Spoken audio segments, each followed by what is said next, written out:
Cricket emotions.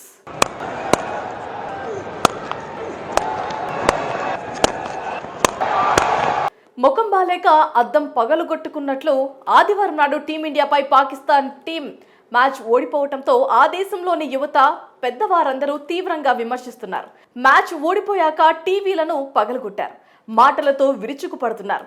Pakistan మాజీ fast bowler Akhtar లాంటి వారు కూడా మండిపడ్డారు.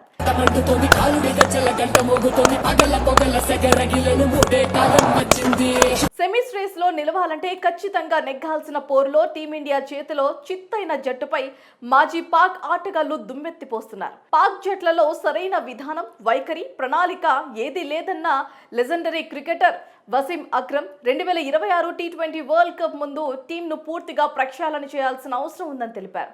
జట్టులోని ముగ్గురు పేసర్లు షాహీన్, అఫ్రిద్, నసీం పై వేటు వేయాలని మాజీ కెప్టెన్ మహమ్మద్ హజీఫ్ డిమాండ్ చేశారు. ప్రస్తుతం పాక్ క్రికెటర్లో సరైన వ్యవస్థ లేదు. సెలెక్టర్లు పెద్దల అండతో జట్టులోకి వస్తున్న ఆటగాళ్లు ఏం చేస్తున్నారో చూస్తున్నాం. మా దేశంలో ఒకే ఒక్క ఆట ఉండేది, అది క్రికెట్ మాత్రమే.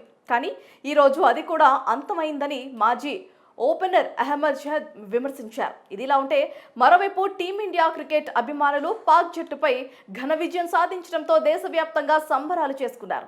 8 సంవత్సరాల తర్వాత ఛాంపియన్స్ ట్రోఫీలో పాక్ జట్టుపై రివెంజ్ తీసుకున్నారని, ఆ రివెంజ్ కూడా విరాట్ కోహ్లీ సెంచరీ చేస్తూ సాధించడం గొప్ప విషయం అన్నారు.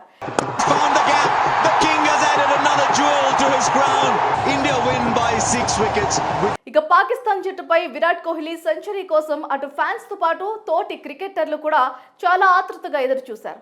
ఈ క్రమంలో అవతలి ఎండ్ లో ఉన్న అక్షర్ పటేల్ హ్యూమన్ క్యాలిక్యులేటర్ గా మారిపోయి లెక్కలు వేశాడంట. ఎలాగైనా విరాట్ సెంచరీ మైలురాయిని చేరుకోవాలని ఆశించినట్లుగా అక్షర్ వెల్లడించారు.